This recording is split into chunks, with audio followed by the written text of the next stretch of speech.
Stay tuned for the Splash Live.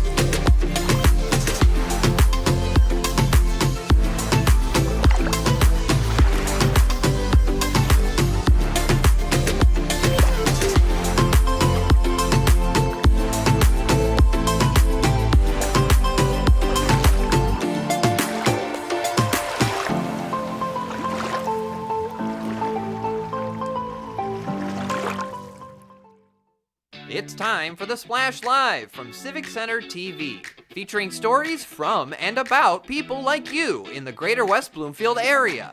Simulcast on cable, 89.3 Lakes FM, social media, and the web. Now live from Green Media Center on Walnut Lake Road, it's the Splash Live. Live, local, social, it's the Splash Live on Civic Center TV and 89.3 Lakes FM. I'm your host for today, Tyler Keefe, thanking you for joining us, and as always, encouraging you to follow along on our website on civiccentertv.com, on Facebook at Civic Center TV 15, and on YouTube X and on Instagram at Civic Center TV as well.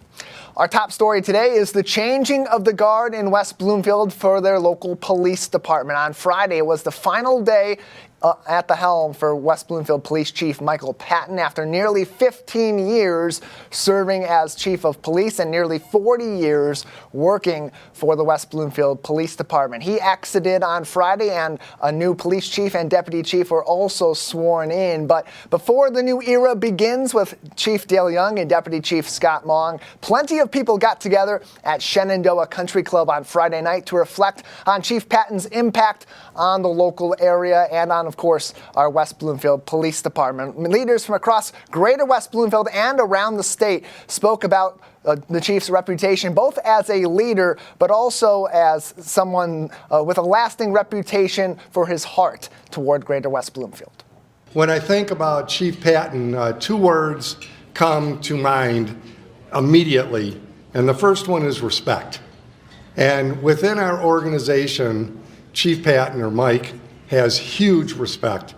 If I could deny him his retirement, I would. You have a witty sense of humor and a sharp mind, but most importantly, you have an incredibly big heart. While I will not share our private conversations with everyone tonight, I want everyone to know that Mike Patton truly loves our community, and he loves those who he has led over his career as police chief. You've led by example.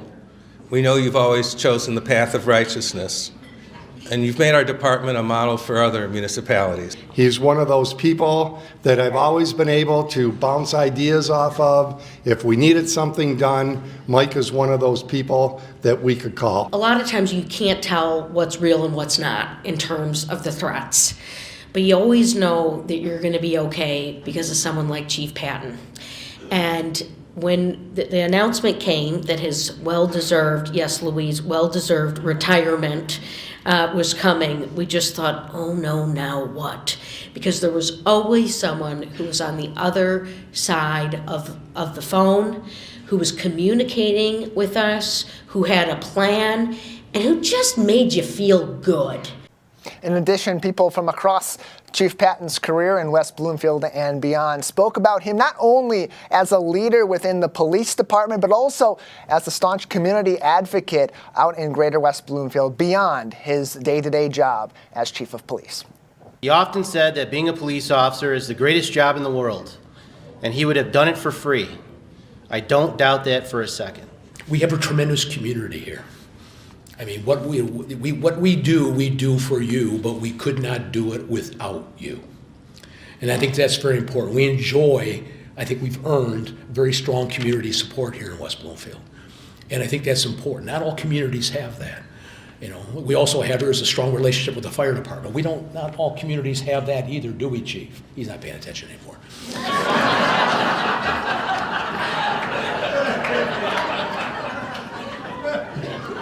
But we enjoy good support here. We provide great service, but we would not be able to do what we do without the support of the community here. After almost 40 years of service here, I've been honored to be in service here to all of you. And lastly, also a special message from U.S. Representative Haley Stevens, who showed up near the end of the celebration for the chief with a very special message for this community leader from our U.S. government. On behalf of Congresswoman Haley Stevens and the 119th Congress of the United States, we recognize West Bloomfield Police Chief Michael Patton. Chief Patton has served the community of West Bloomfield, and he began his time with West Bloomfield serving as a patrol officer. From there, he served as detective, sergeant, lieutenant, and of course, police chief. And he's been an active member of the community, working with organizations from the Optimist Club to United We Walk, the West Bloomfield Diversity Task Force, of course, our great friends from the Chaldean Chamber and the U.S. Chamber of Commerce. So, sir, I would not miss this event. You really are best in business, and I like to say that, yes, there's a lot of bragging points from Michigan right now, like our #1 seeded football team that go Lions, who we're not going to jinx, but we're going to brag about, but it's also people like you. And look, it's a lot to recruit people into police departments and into the profession, and you are part of that pathway to enabling the next generation and enabling someone like me to say, this is how it gets done and how it gets done so well. So congratulations, sir. It was a beautiful night celebrating the long-lasting impact of Chief Patton with so many people from across the years that made this community special to him, but also made him special to this Greater West Bloomfield community. Now, if you've had a chance to get to know the chief over the years, you would really know that the last thing he would want on his way out the door is this big celebration and this grand send-off. But even amongst our greatest leaders, sometimes, even in today's day and age, they can admit some of their flaws. I had no idea that this was going on. I did ask. The one thing I wanted when I retired was not to have a party. I just wanted to leave quietly this Friday after they swore in Dale, and I would have been just fine. But this, I got to tell you, this is so much better than the cupcakes we normally have in the training room. So thank you very much. This is really great. A lot more than cupcakes at Shenandoah Country Club on Friday night. Plenty of people from across the West Bloomfield Police Department, leadership from across our local area and around the state, and so many friends and family joining the chief for his grand send-off as he completes a storied career in Greater West Bloomfield as the chief of police. In addition, on Friday, the changing of the guard official within the West Bloomfield Police Department as newly appointed Chief Dale Young, as well as newly appointed Deputy Chief Scott Mong, took their oaths of office at West Bloomfield Town Hall on Friday afternoon, officially beginning their tenures atop the leadership of the West Bloomfield Police Department. We had a chance to speak to some of our local leaders on the changing of this leadership in the West Bloomfield Police Department and the impact of these two new leaders that they will surely have on our community for years to come. I have had the opportunity to work with Dale now for a while and see his ability and his responsibility and his commitment and dedication to the township, and I am confident that he's going to be a tremendous asset.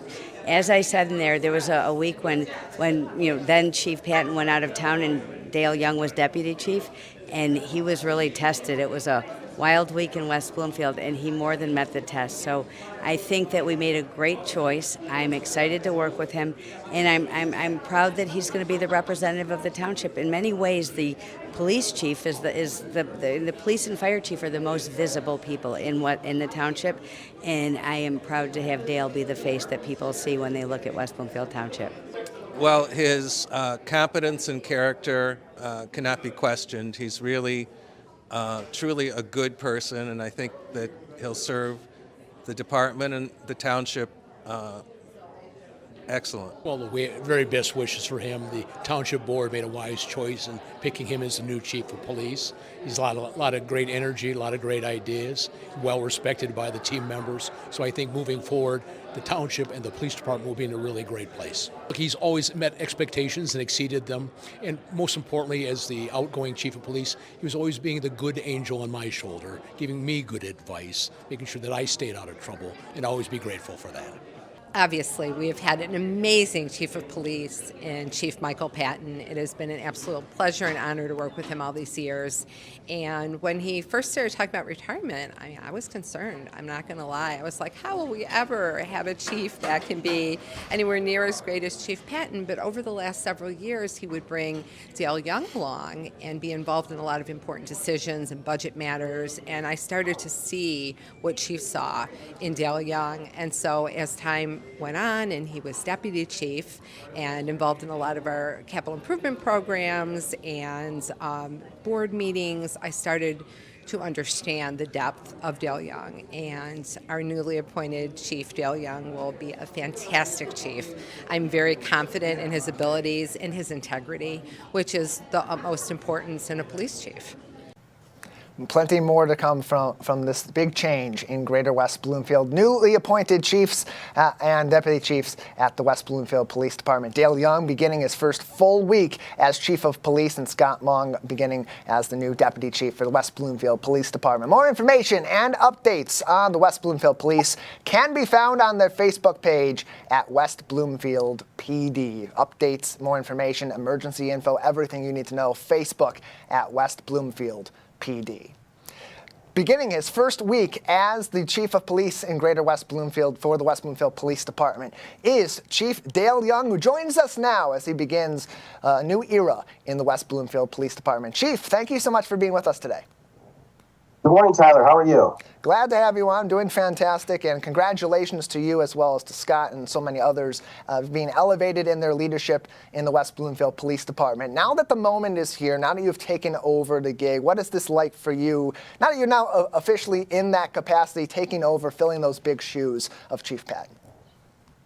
Yes, it's been a whirlwind, but I am extremely fortunate that Chief Patton put together such a strong foundation and the leadership that we have here at the police department.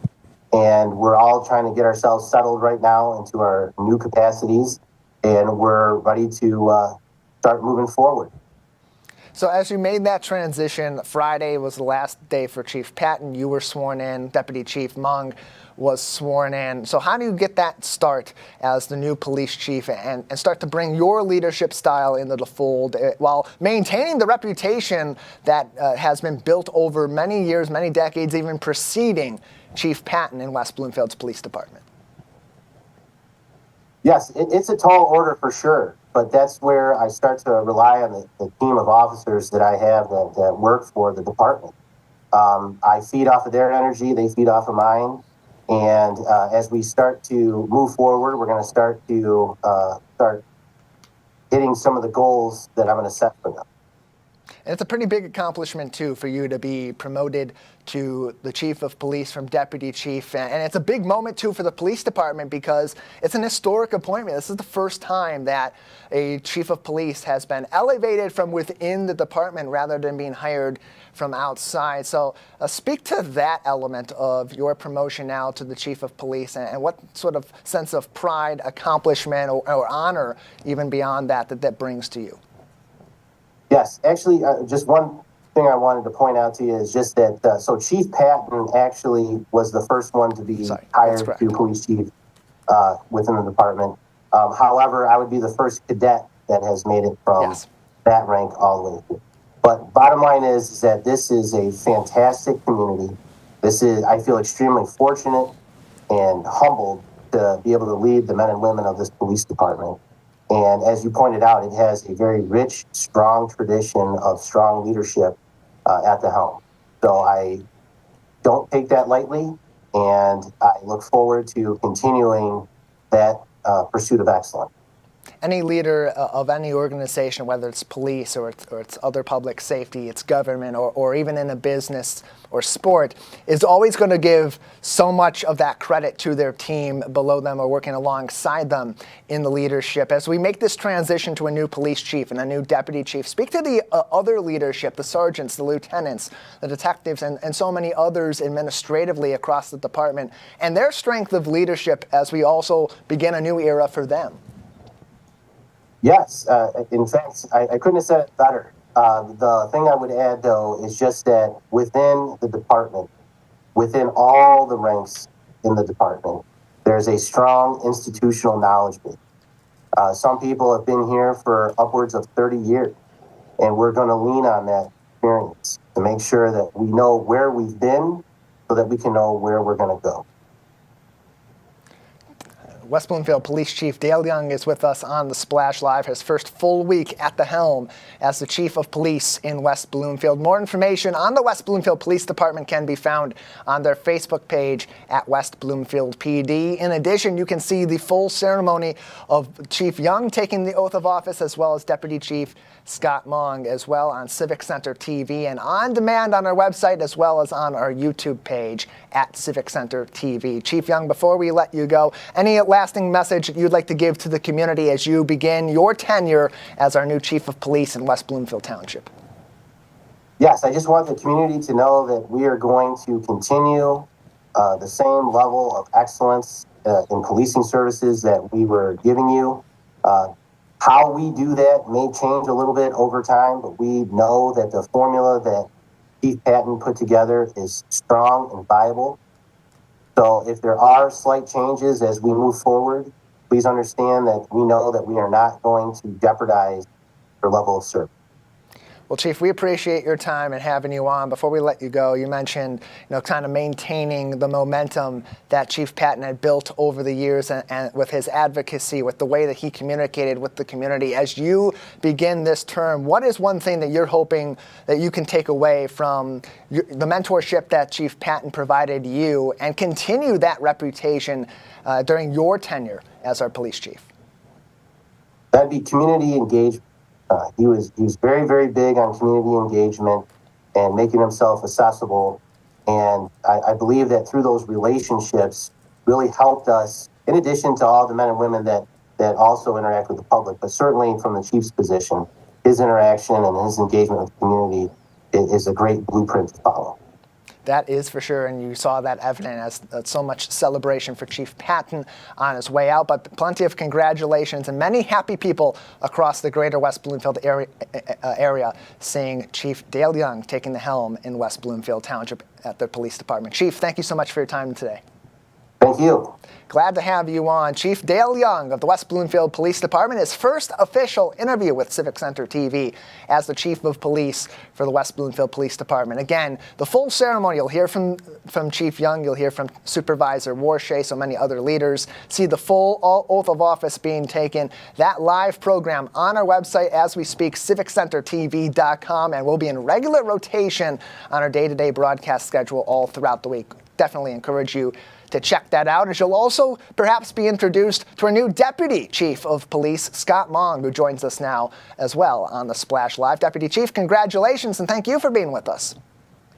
Thank you for having me. Good morning. Yeah, happy to have you on as you begin your tenure as the Deputy Chief of Police. And we've had two consecutive really excellent Deputy Chiefs in Dale Young, now our Police Chief in West Bloomfield, and previously Kurt Lawson, who's now the Chief in Franklin and Bingham Farms. But you're no stranger to a leadership role in the West Bloomfield Police Department. So, Deputy Chief, as you begin this new role, what have maybe you learned from Deputy Chiefs Young and Lawson preceding you that you hope to immediately continue as you take the helm today? Well, some of the things that I've learned from both of those gentlemen, the importance of integrity and honesty, and also being accessible and positive, just displaying the types of qualities that you want to have emulated through the ranks with the patrol officers and the other command officers, just the type of tone that needs to be set for accessibility and, like I mentioned, just communication, things like that foster a good work environment that is based upon trust. And we hear it from our township trustees and our elected officials. We've heard it from other leaders in the police department over the years. The term community policing is something that really is one of the core definitions used by our local police department as being one of their core values. So when you think about community policing, what does that mean to you, and why is that such an important element of the day-to-day work of the West Bloomfield Police Department? Right. So that is a very important type of program where grassroots level people are involved in and contributing ideas and feeling that they have an open line of communication with the police department in order to report crimes, in order to make suggestions on things that they'd like to see done differently, improvements made. We need to always be accessible in that regard and take all the criticisms and comments from community leaders and also people, citizens, that are in the subdivisions to heart, and making sure that we are attentive and listening to the desires and expectations of our community.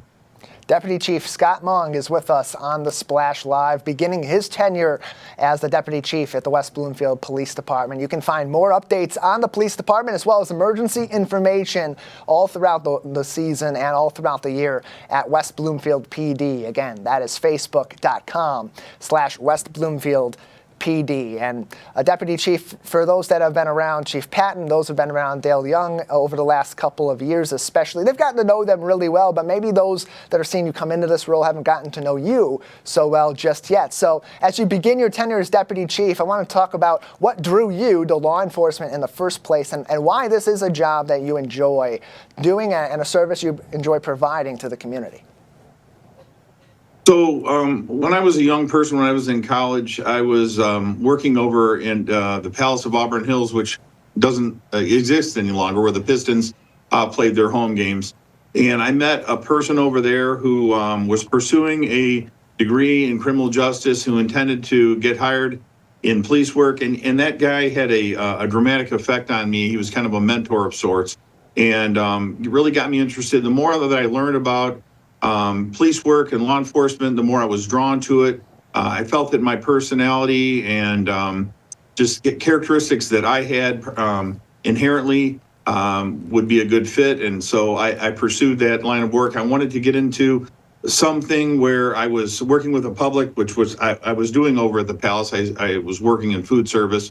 I enjoyed working, serving the public and interacting. And so I thought that that could be a good fit for me in terms of giving back to the community and, like I say, some of my natural abilities. And I've been very fortunate and blessed. Feel like it's more than I ever anticipated becoming a deputy chief, and I'm very grateful. So as you begin this tenure, as you begin this new journey within your career in law enforcement in West Bloomfield, what are some of the things you're hoping to get more involved in the coming weeks and months as you start off as our deputy police chief, or things you'd like to accomplish in the near future? Some of the things that I would like to accomplish with our new chief, Dale Young, we really want to focus hard in the coming year, especially on getting our department fully staffed, and recruiting and retention is very important to us. And we want to make that a priority and pursue it vehemently. Well, we appreciate your time joining us today, and congratulations once again, Deputy Chief Scott Mung, with us on The Splash. Before we let you go, anything else that you'd like to say to the community as you begin this new era alongside our new police chief in Dale Young at the West Bloomfield Police Department? Just like to say that it is my pleasure to serve in this capacity, and that I have an open door policy. I'm very accessible, so feel free to reach out, email or phone, and I'll be more than happy to get back with you and have a full discussion about whatever is on your mind. Absolutely, that is for sure. Deputy Chief, thank you so much for your time today. Thank you very much for having me. Appreciate it. Glad to speak with our new Deputy Police Chief for the West Bloomfield Police Department, Scott Mung. Again, more information on the new Chief and Deputy Chief, and all the information you need to know from our West Bloomfield Police Department can always be found on their Facebook page at West Bloomfield PD, and of course, by continuing to tune in right here to the Splash Live. We'll take a break on the program. On the other side, we'll continue on with our local public safety, this time putting a focus on mental health. Live, local, social, it's the Splash Live on Civic Center TV and 89.3 Lakes FM. We'll be right back with the Splash Live. Want to enjoy Civic Center TV on your social media? Find us on Instagram at Civic Center TV. Get notified when we upload one of our interviews, full episodes, and more. Thank you for watching and listening to Civic Center TV and 89.3 Lakes FM.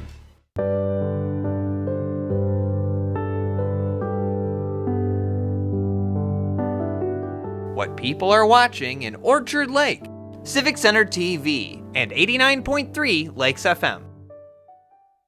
Hi, I'm Lauren Azuri, the Park Naturalist Supervisor for West Bloomfield Parks. Congratulations to you, Civic Center TV, for hitting 1 million views on YouTube. We really appreciate your partnership in spreading nature education in a creative way in our community. I'm Lauren Azuri, proud to be 1 in a million.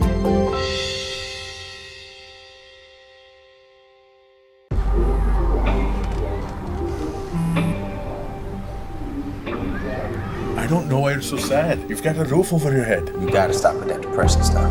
That's what white people think. You alright? It just feels like it's coming from everywhere. Do you wanna talk about it? You can talk to me if you're feeling sad. Whenever you need to talk, I'm here, okay?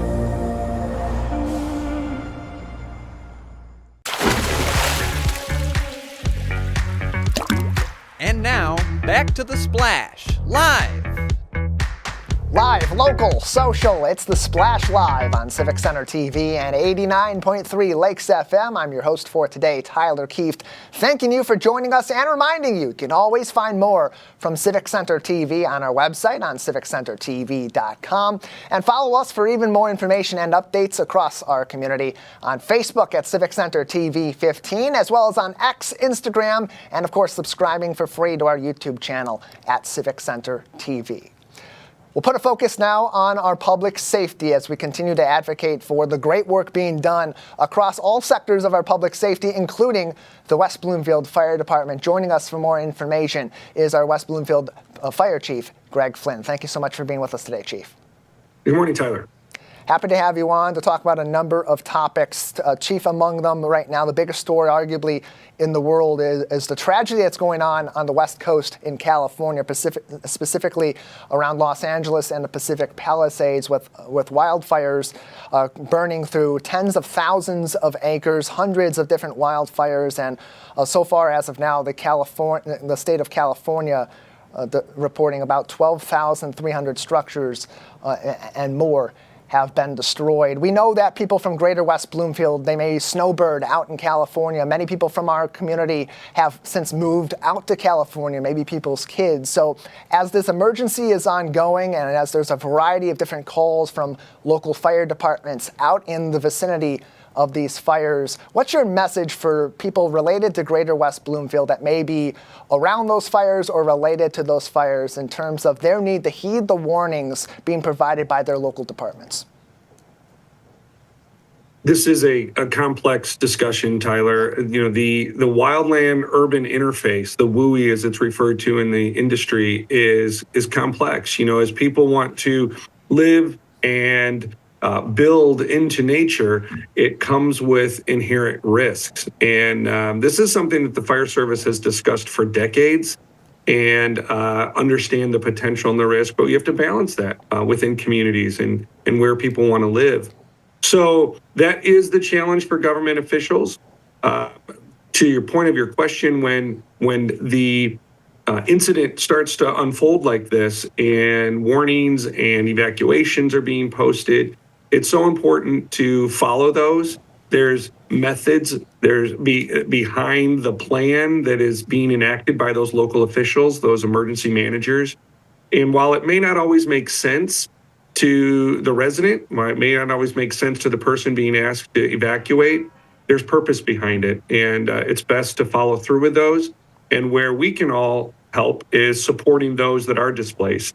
And so if that's providing a space here in Michigan for those to come to and find some peace while the devastation and the fires are brought under control, that's the part that we can play. And then following through with a reputable service organizations that are supporting those that are in greatest need in the impacted areas. And we know here in Greater West Bloomfield when a fire emergency occurs, especially when it's on maybe a bit of a larger scale for an individual community, we have Well, we have the benefit of local partnerships such as the Oakway Collective that helps support one community to another. And we know that's also something that's been very much being mirrored in California with local fire departments, not only in surrounding areas from Los Angeles, but even other nations with firefighters coming in from Mexico and other nations, Canada and the like, to support these fires. When you have an emergency of any larger scale, but especially one of this scale, how important does that communication between departments beforehand and especially during,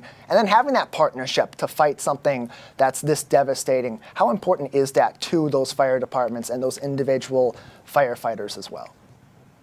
Those mutual aid agreements, as you highlighted perfectly there, Tyler, are essential to creating the best possible outcome.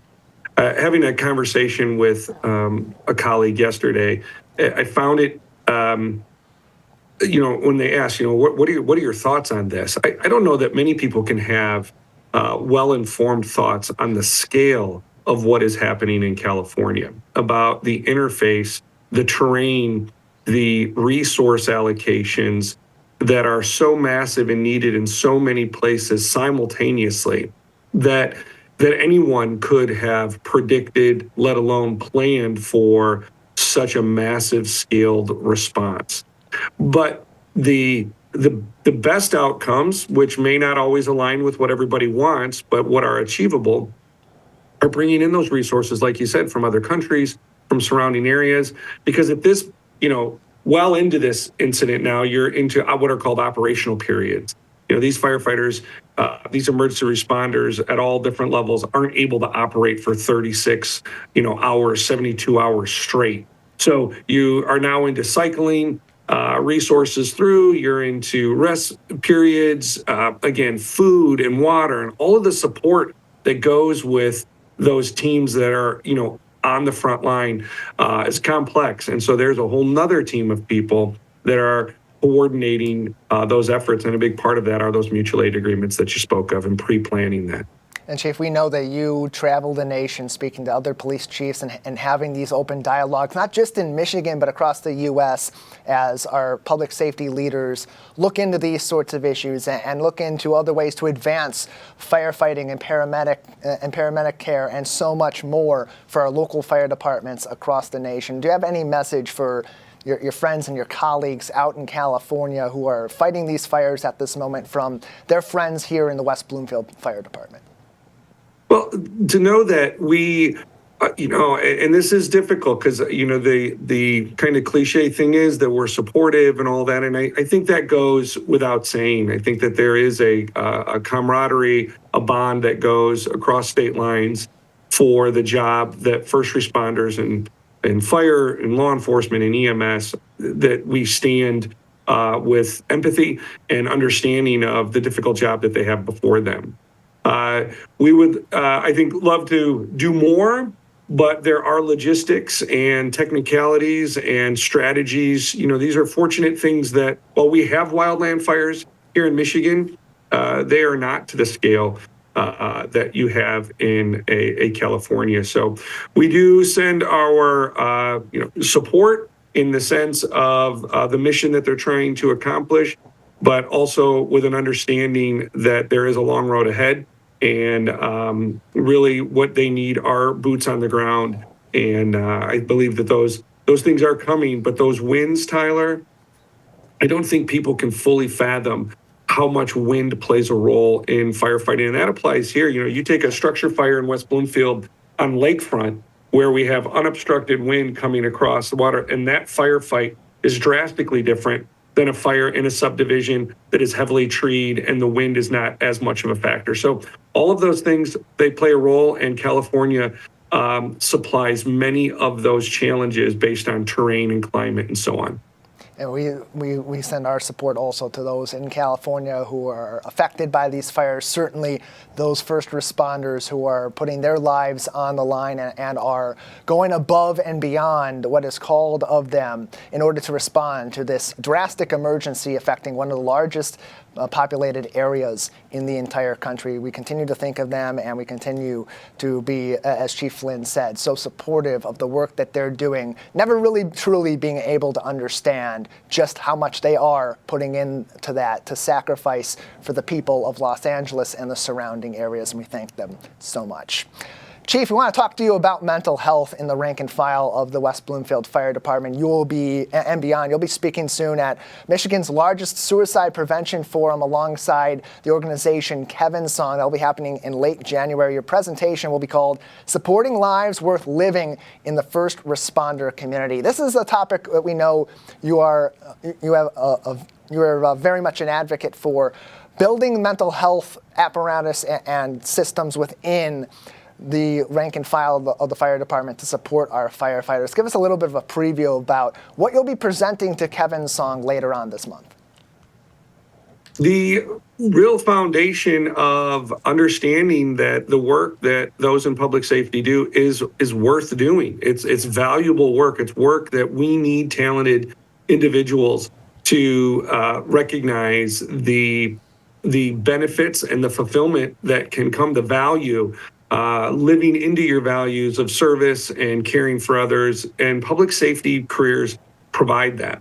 And then balancing that with your life is worth living, meaning even through some of the challenges that a career in public safety may have, that as a team, from administration to those that you're shoulder to shoulder with on an incident, that we all play a role in supporting one another and ensuring that they understand the value that they bring to the organization, and that their life, while we're out saving the lives of the community, but we want you to know as a member of our team that your life too is important and worth living. So really starting this discussion that will create sustainable careers in public safety.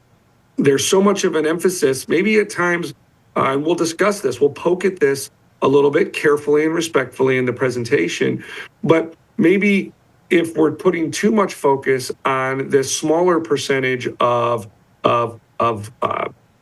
incidents that are extremely stressful, and maybe not focusing as much as we should on the vast majority of incidents where we are creating very positive outcomes. And these are very valuable incidents to highlight, because this is where people find in public safety a great sense of pride and accomplishment when so often things do go well and lives are saved. And so maybe just trying to exploring that maybe we have some imaging things to consider about highlighting so much of the good that comes out of a career in public safety.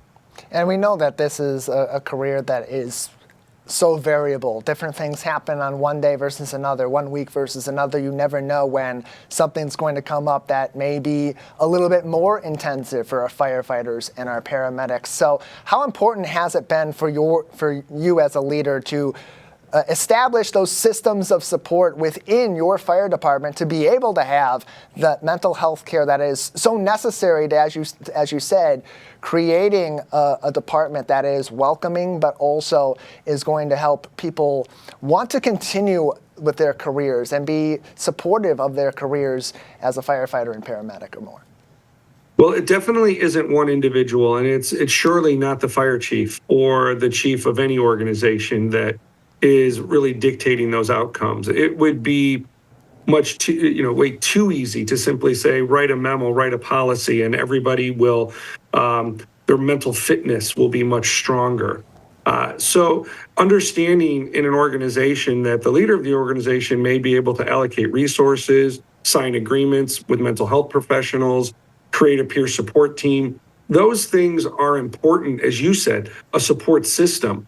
But engagement with that support system takes an entire team. It takes your management team. It takes, in our example, our company officers within each engine house, understanding the people that they're in charge of and living into our values of making sure that every single firefighter, paramedic here at the WBFD knows that you're an important part of your team. We hire you to retire you.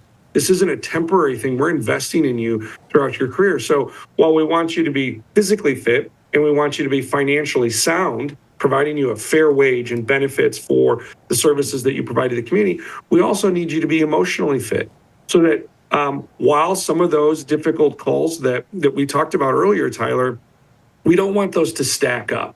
We want to find some resilience and be able to get back, as we stretch that rubber band and stress it out. We want that resiliency built in where we can get back to a less stressful work-life harmony. that we'll discuss in the program. So I think that's the important part as an administrator, to know your place.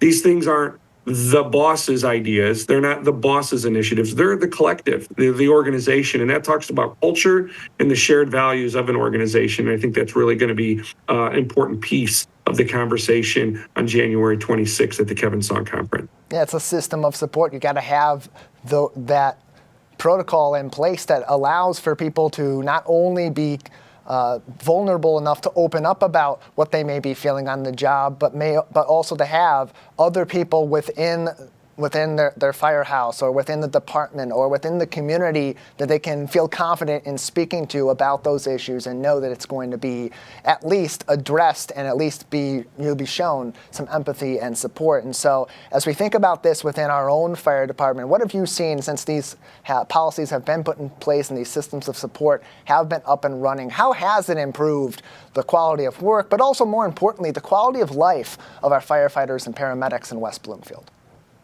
Well, I think that question probably is more appropriate for the firefighters. And I would like to think that through the experience that we've had, and I can briefly share one, kind of general story of a firefighter that came in and actually had put a document on my desk saying that he's resigning from the fire department. And he went on to explain how he's been engaged with the employee assistance program and talking with a mental health professional. And that he arrived at the conclusion that, it was best for him and his spouse, his wife and family to be that they needed to relocate. And he was grateful for the resources that West Bloomfield Township had offered to him, and not leaving because he's upset, but leaving because it was a decision that was best for his life plan and the life plan of him and his wife and building a family. And I think those examples, as we look at everything not having to be trauma, but we get upstream interventions where we're creating these emotionally fit individuals that are resilient and start bringing true meaning to these words that we talk so much about. But I would argue, Tyler, that many people really don't understand because we use them in this buzzword kind of fashion. But when we understand resilience and strength and fitness, as it relates to emotional wellness, I think it brings confidence. And it brings a confidence to say, hey, Tyler, I have a great mental health professional I'd like to share with you, just like a great cardiologist or a great physical therapist, and normalizing that conversation. I think when we start hearing those conversations, Tyler, we know that we've moved a very heavy rock forward and we're positioning it better that will not just save lives, but improve the quality of so many lives and people that are just really not right where they want to be because of some of these, mental fitness, emotional wellness issues that I think we can resolve. And they're worth it. They're worth putting the effort into resolving. But it takes more than one person. It's not just one person in an organization. It takes the organization to move that forward. We're joined by West Bloomfield Fire Chief Greg Flynn on today's edition of the Splash Live. He'll be speaking at the 9th Annual Conference on Suicide with Kevin Song, January 23rd through the 25th in Plymouth. More information on Kevin Song and their work as an organization in the mental health space can be found on kevinssong.org. Chief, before we let you go, you've been able to implement these policies in the West Bloomfield Fire Department. They've clearly had a great impact on our firefighters and our paramedics. What suggestions maybe do you have for others in our community that may be needing to implement these policies in their business or in their day-to-day life?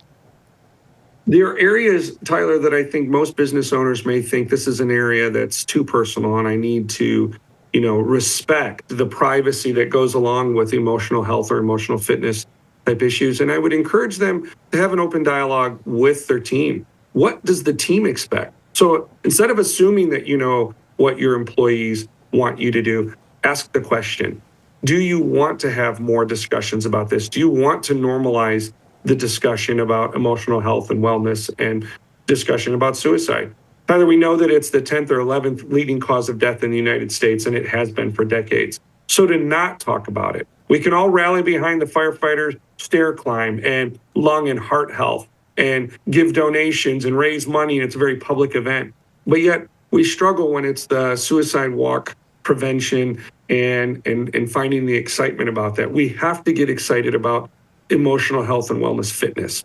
And Kevin Song is doing that. And I would encourage those. This isn't a public safety conference. This isn't just a teacher educator conference or a healthcare or a clinician conference. It's an everyone conference.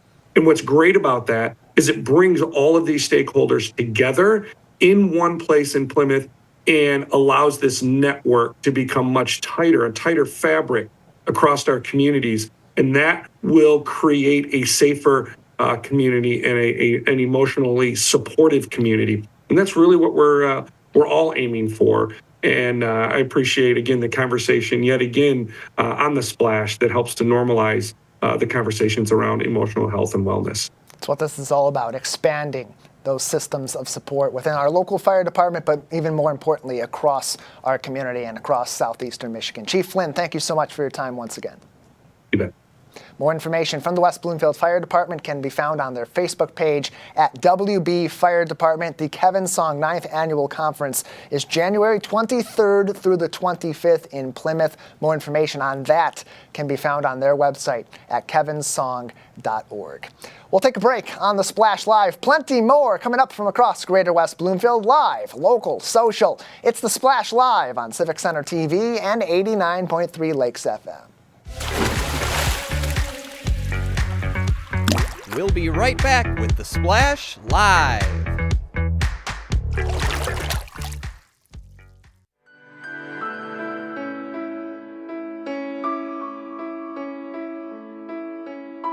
What people are watching in Sylvan Lake, Civic Center TV, and 89.3 Lakes FM.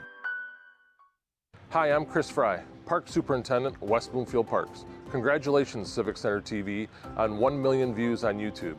Thank you for all you do in the community, and thank you for having me on The Splash throughout the season to talk about activities out in the parks. Chris Fry, proud to be 1 in a million. 1 in 4 Michigan homes has high levels of radon, a naturally occurring radioactive gas known to cause lung cancer. It doesn't matter where you live or what type of home you have. You won't even know it's there unless you test. So don't wait. Testing is cheap and easy, and if there's a problem, it's simple to fix. Visit michigan.gov/radon to learn more. We took action. Will you? Find local municipal meetings at our program schedule on civiccentertv.com. Find when your meetings air live or when they're replaying on our Civic Center TV live stream. Find it all at civiccentertv.com and click schedule at the top of the screen.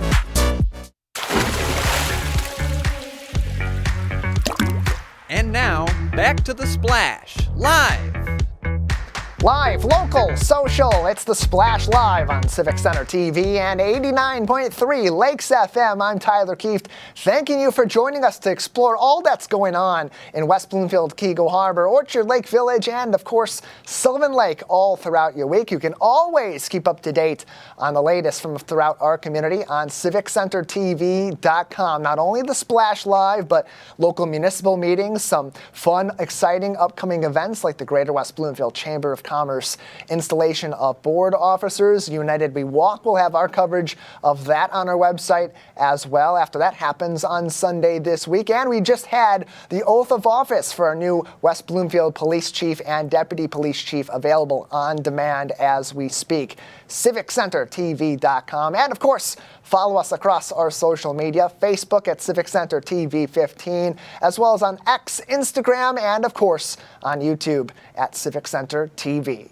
You're looking for things to do across the Greater West Bloomfield community. Easier said than done during the winter season. It's not like the warmer months where you go outside and you go for a walk or you go for a run and you're pretty comfortable most of the time. You hit the pickleball courts and take on that brand new craze. Not every activity you do in the warmer months translates over to the winter season, but one does that may surprise you by taking it indoors. Jake Schaff has the story.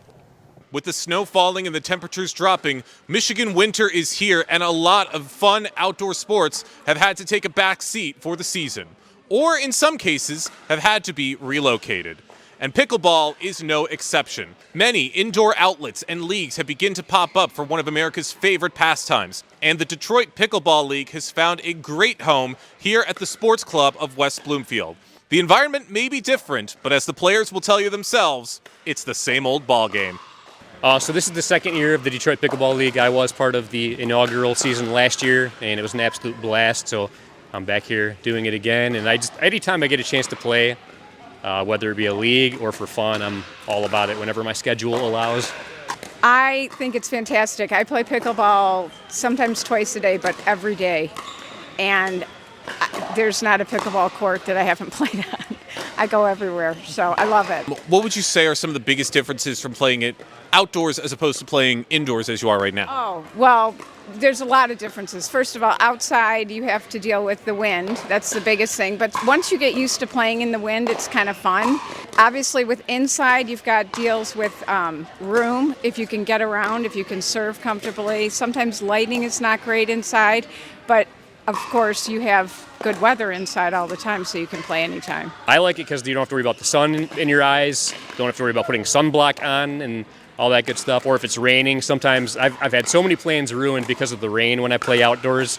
So I really like indoors a lot. It does take a lot of adjusting if you're playing on a gym floor surface, on the other hand, because there are some places that the only option is gym floor surface, and that is a big adjustment because the floor is so different than the dedicated pickleball surface or like a tennis court surface. We play until we're told we can't play outside. The nets are taken down and we have to find a place indoors, whether it be here at Sports Club or somewhere else down the road at Pickle Rage or Farmington Hills or in the east side over at Bass Pickleball Club. So we find our way to indoors. We embrace it, whether it's be at the YMCA or community center. We're here in Michigan. We'll play wherever. How great is it to have seen this sport's impact on a community like West Bloomfield? Oh, it's amazing. I mean, we have more courts coming out outside every year. You see different municipalities offering more courts because that's what we want. Sometimes it takes numbers to get those courts for us to enjoy. But whether it's outside or indoors, I think that more facilities are offering those programming opportunities for people to play, whether it be drop-in on weekends or ladder leagues during the week or weekends. It's just a fun sport. Yeah, I think the pickleball community in West Bloomfield has been great. I've played here for several years before I even did the Detroit Pickleball League. And there's more facilities popping up. There's another place called Pickle Rage that just opened up, which is brand new. That's a great new indoor place with dedicated pickleball courts, and I love to see it. The more courts, the better, so I love it. Well, Jake, we appreciate that report, and great to hear from so many people taking pickleball indoors this time of the year. Great facilities all throughout Greater West Bloomfield. You think about the sports club where Jake went out to for that particular story. Pickle Rage, also another place. West Bloomfield really is becoming the home for pickleball indoors and outdoors all throughout the year in the Oakland County area. So a proud way for us to get involved in the pickleball craze right here, close to home.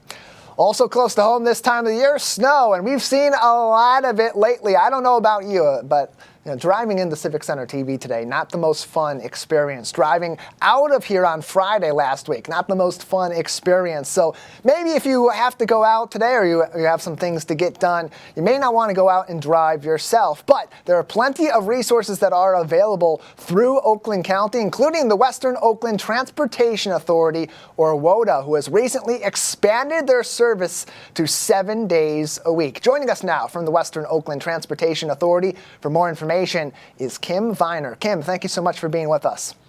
Thank you. Appreciate being here.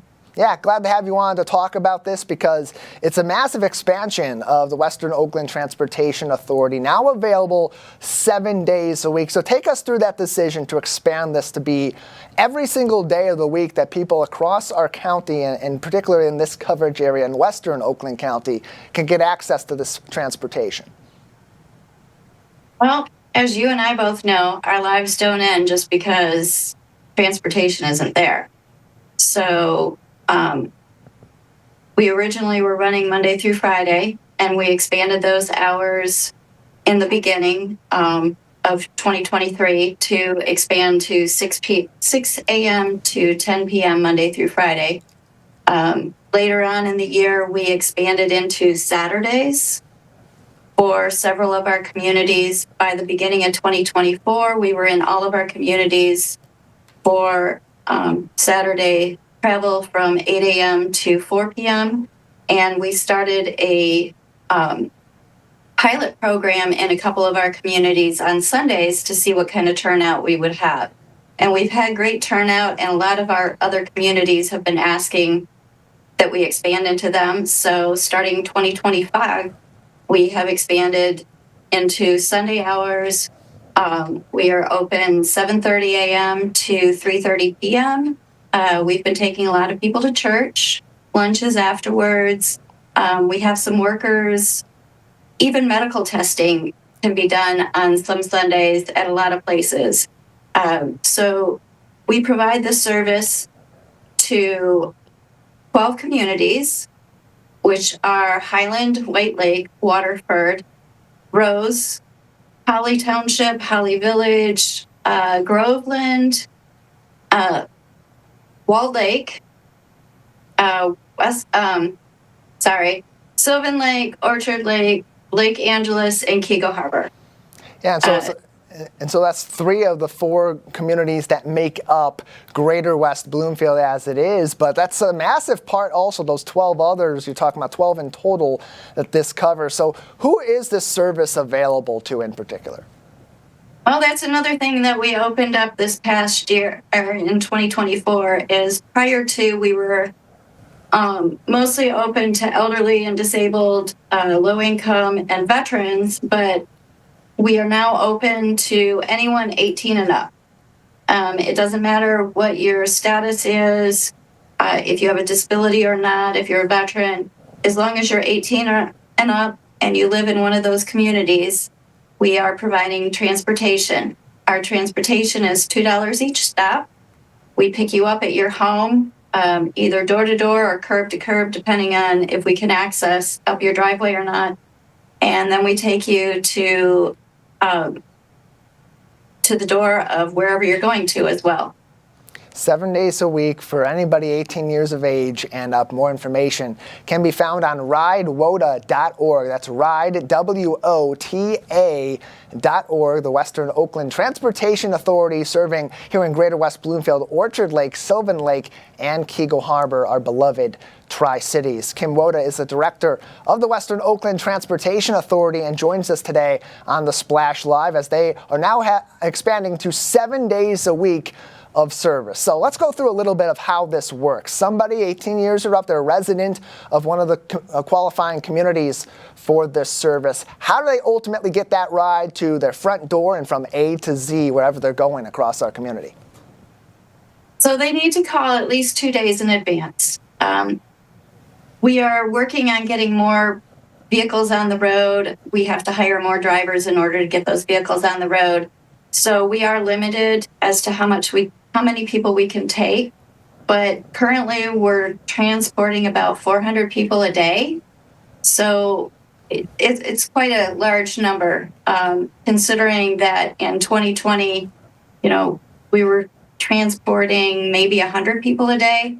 And then, of course, when the pandemic hit, we dropped down there, but we've since caught back up. The expansion is mostly due to the millage that everyone is paying in Oakland County. So this is to let you know that your tax dollars are not going to waste. They are coming back. They're being utilized by WOTA. We hire drivers that are local.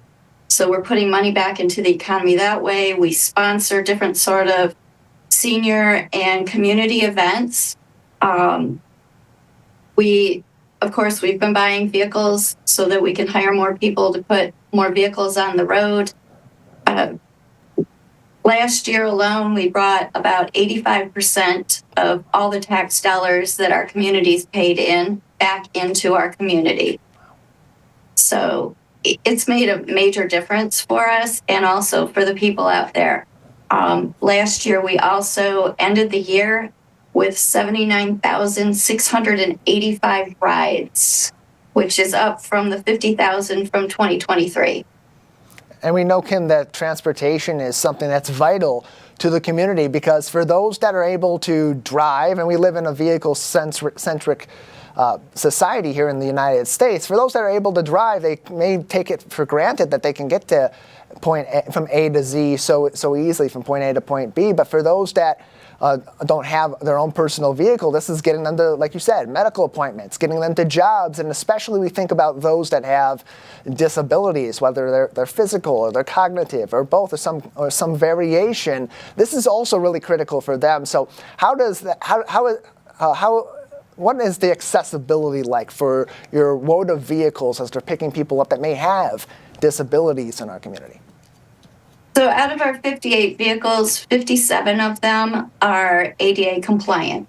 So they either have a ramp or they have a hydraulic lift that will get everybody into the vehicle. Some of our vehicles can accommodate up to 3 wheelchairs at the same time. So our dispatchers know when somebody registers and then calls in to schedule, we know that you have a disability need, and we will accommodate you as best we can with whatever resources we have. Well, we appreciate your time, Kim. We're a little bit short on time now, coming up on the end of the program, but we'll put an extended interview with you on our website on civiccentertv.com. So if you want to hear more about the Western Oakland Transportation Authority, head on over to our on-demand page, civiccentertv.com, or our Facebook page at Civic Center TV. That is going to do it for today's edition of the program. We thank you for tuning in. Big thank you to our entire crew, Calvin Brown, Kevin McIntosh, and Jake Schaff, for making things happen each and every day. Live, local, social, it's the Splash Live on Civic Center TV and 89.3 Lakes FM.